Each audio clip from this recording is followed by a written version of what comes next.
Civilisation का एक significant part रही हैं। फिर चाहे वो बात हड़प्पन सिविलाइजेशन में इंडस रिवर की हो या फिर वैदिक एज में सरस्वती रिवर की, किसी न किसी रूप से भारत की नदियां इस महान सिविलाइजेशन से जुड़ी रही हैं और इस वजह से हमारे हर रिवर की एक अपनी ही अलग कहानी है। कहीं कोई रिवर को देवी मानकर पूजा जाता है तो किसी रिवर को इतना पवित्र माना जाता है कि वहां डुबकी लगा लेने मात्र से ही सारे पापों का नाश मान लिया जाता है। लेकिन अगर ज्योग्राफिकल पर्सपेक्टिव से बात की जाए तो इंडिया में रिवर्स को दो कैटेगरीज में बांटा जा सकता है।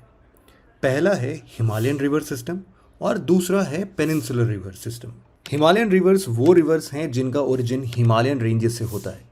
इसके विपरीत पेनिनसुलर रिवर्स हिमालयस रेंजेस के बाहर ओरिजिनेट होती हैं। यहाँ ध्यान देने वाली बात यह है कि पेनिनसुलर रिवर्स हिमालयन रिवर्स से रिमार्केबली अलग हैं। इन दोनों रिवर्स सिस्टम के डिफरेंसेस का सबसे बड़ा फैक्टर है नेचर। जी हाँ, जहाँ लगभग सारे हिमालयन रिवर्स अपनी यूथफुल स्टेज में हैं, वहीं पेनिनसुलर रिवर्स बहुत पहले ही यूथफुल स्टेज को पार कर अपनी मेच्योर्ड स्टेज में पहुँच चुकी हैं। एज पीरियड में इस वास्ट डिफरेंस की वजह से उनके मेजर कैरेक्टरिस्टिक्स जैसे erosional nature, basin structure, drainage pattern etcetera भी एक दूसरे से काफ़ी अलग हैं। जहां हिमालयन रिवर्स गॉर्जेस और डीप वी शेप्ड वैली बनाते हुए डिस्टेंस कवर करती है, वहीं पेनिनसुलर रिवर्स शैलो बेसिन्स बनाते हुए चलती है। कैचमेंट एरिया बड़ा होने के कारण हिमालयन रिवर्स अपने माउथ पर बड़ी बड़ी डेल्टास बनाते हैं। For example, major Himalayan rivers जैसे कि गंगा और ब्रह्मपुत्रा अपने माउथ पर वर्ल्ड के कुछ लार्जेस्ट डेल्टास का निर्माण करती हैं। लेकिन इसके विपरीत पेनिनसुलर रिवर्स अपने माउथ पर डेल्टास और एस्चुरीज दोनों का निर्माण करती हैं। ईस्ट की तरफ बहने वाली ज़्यादातर पेनिनसुलर रिवर्स डेल्टा बनाती हैं और वेस्ट की ओर बहने वाली पेनिनसुलर रिवर्स जैसे कि नर्मदा और तापी एस्चुरीज का निर्माण करती हैं। कैचमेंट एरिया छोटा और सिल्ट लोड कम होने के कारण पेनिनसुलर रिवर्स द्वारा बनाई गई डेल्टास हिमालयन रिवर्स के डेल्टा से काफ़ी छोटी होती हैं।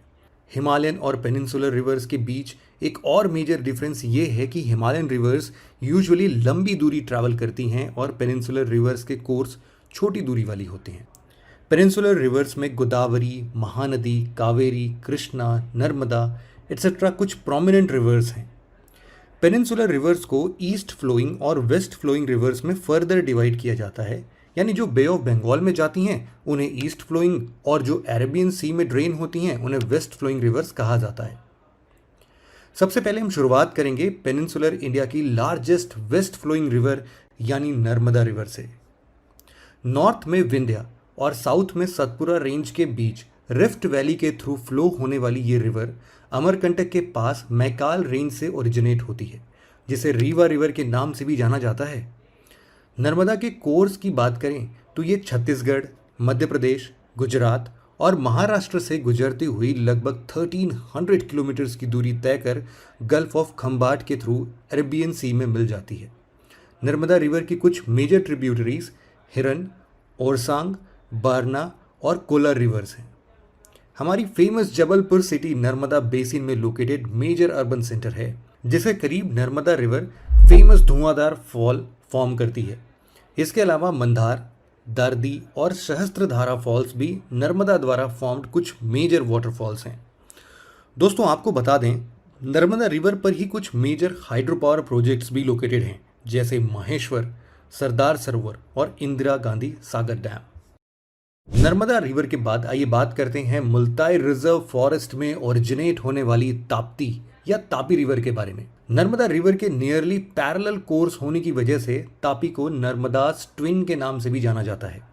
तापी रिवर पेनिनसुलर इंडिया की second largest west flowing river भी है। तापी रिवर मध्य प्रदेश, महाराष्ट्र और गुजरात से ट्रैवल करते हुए फाइनली अरेबियन सी में जा मिलती है। इसके बाद अगर तापी की बेसिन की बात की जाए तो ये डेक्कन प्लेट्यू में लोकेटेड है, जो नॉर्थ में सतपुरा रेंज, ईस्ट में महादेव हिल्स, साउथ में अजंता रेंज और सतमाला हिल्स के साथ साथ वेस्ट में अरेबियन सी द्वारा घिरी हुई है। तापी बेसिन को दो डिस्टिंक्ट फिजिकल रीजन यानी हिली एरिया और प्लेन्स एरिया में डिवाइड किया जा सकता है। माउंटेनियस पार्ट्स में सतपुरा, सतमालास, महादेव, अजंता और गाविलगढ़ हिल्स इंक्लूडेड हैं, जो कि डेंसली फॉरेस्टेड माउंटेन्स हैं। और प्लेन्स में मेनली महाराष्ट्र का खानदेश रीजन इंक्लूडेड है जो काफ़ी फर्टाइल प्लेन एरिया है। इसके अलावा सूरत के टेक्सटाइल प्लांट्स और नेपा नगर के पेपर और न्यूज़पेपर इंडस्ट्री भी तापी रिवर पर डिपेंडेंट हैं। महाराष्ट्र के ऊपर तापी प्रोजेक्ट, हथनूर डैम और गिरना डैम के साथ साथ गुजरात के कपरा पार्क एटॉमिक पावर प्लांट और उकाई डैम तापी रिवर के बेसिन में लोकेटेड मेजर प्रोजेक्ट्स हैं।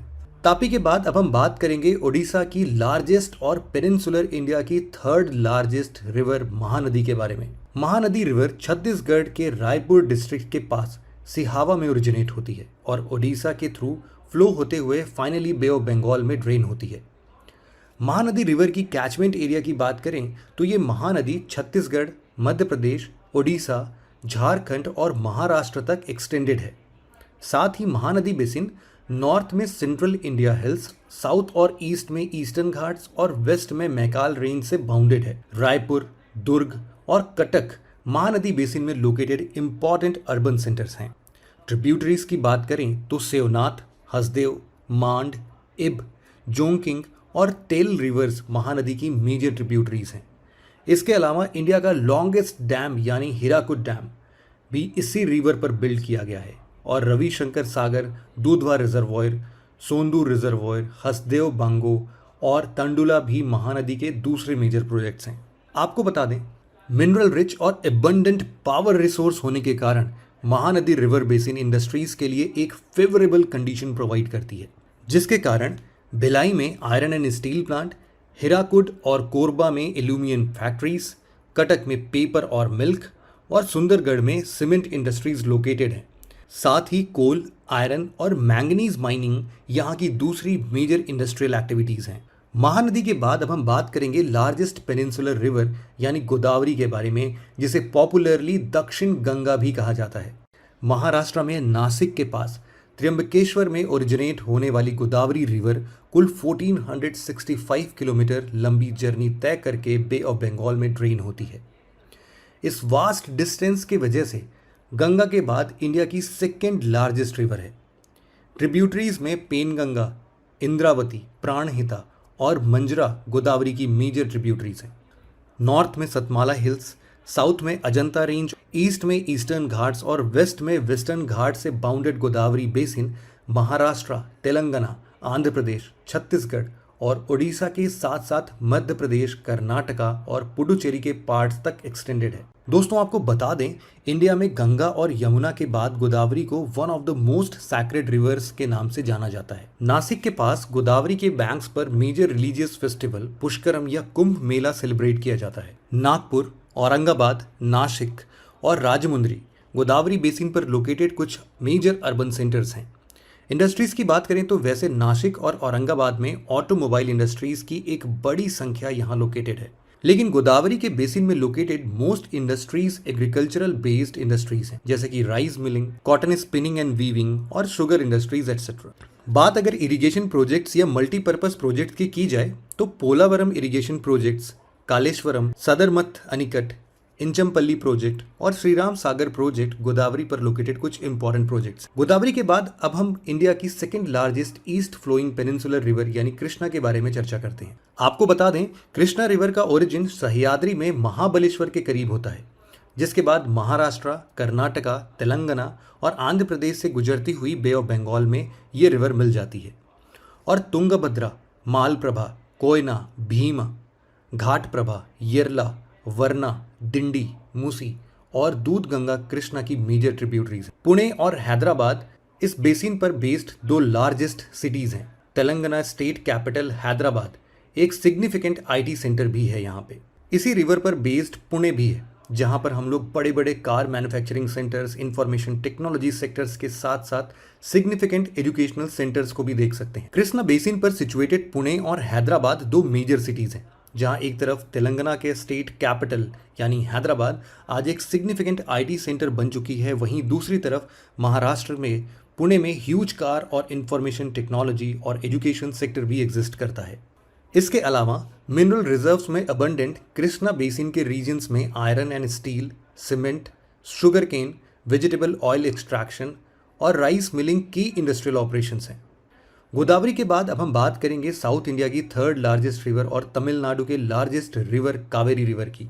कावेरी रिवर कर्नाटका के ब्रह्मगिरी रेंज में तालकावेरी से ओरिजिनेट होकर डेक्कन प्लेट्यू से फ्लो होती है और श्रीरंगपटना और शिवानसमुद्रा नाम के दो आइलैंड फॉर्म करती है।